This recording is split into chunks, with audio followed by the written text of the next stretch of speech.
I'm Gonçalo Prach, Head of Performance at Ad Conversion, a B2B SaaS paid media agency.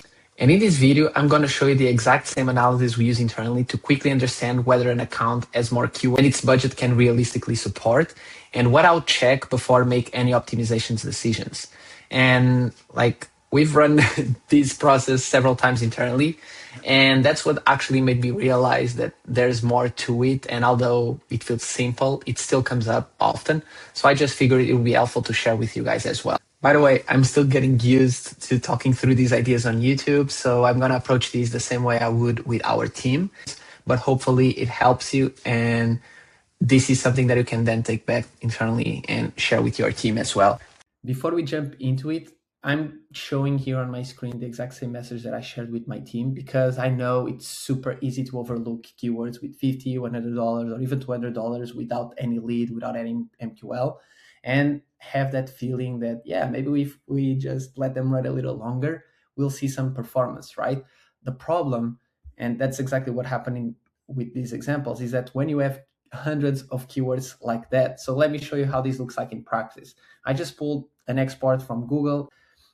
What you see here is I sorted these by spend, and let's look at the overall spend, 112K over a 3-4 month period. So a decent budget for a lot of brands, and maybe for you watching this video.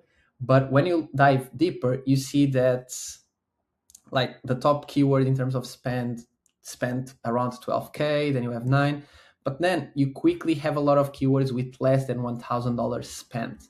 So check this out. You have 212 keywords, albeit we still have a few that didn't spend anything. And actually, for this analysis, I would get rid of those. But you see that if we look at keywords with less than 1,000 spent, we still have 140, right? And I'm saying less than 1,000. If you're working in B2B SaaS, you know that your company can probably pay more than 1,000, 2,000, 3,000.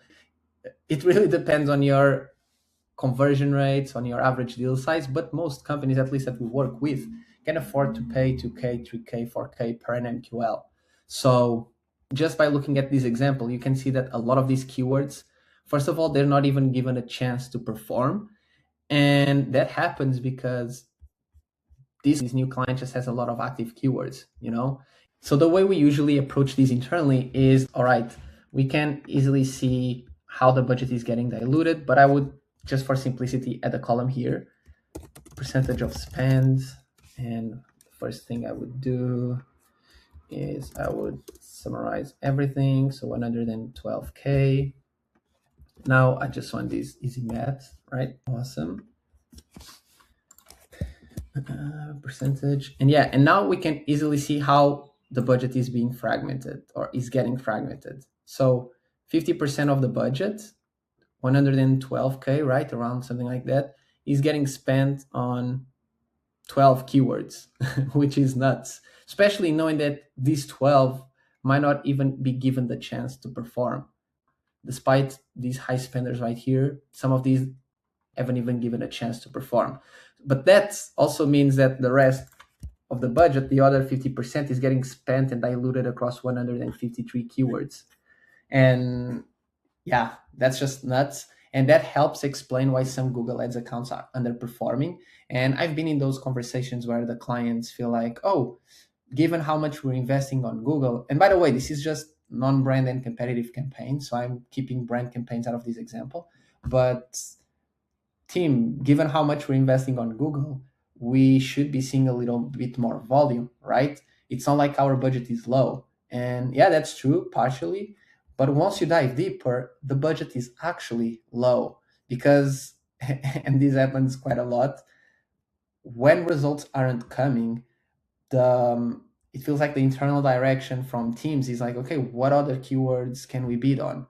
What other opportunities to expand do we have? And sometimes it's not like that. And this is a really good example. Again, I'm not saying you should immediately pause a keyword that didn't spend anything, especially if you don't have offline conversions in your Google Ads account. All I'm saying is that this is an analysis we make to diagnose if budget fragmentation can be having a really significant impact on performance.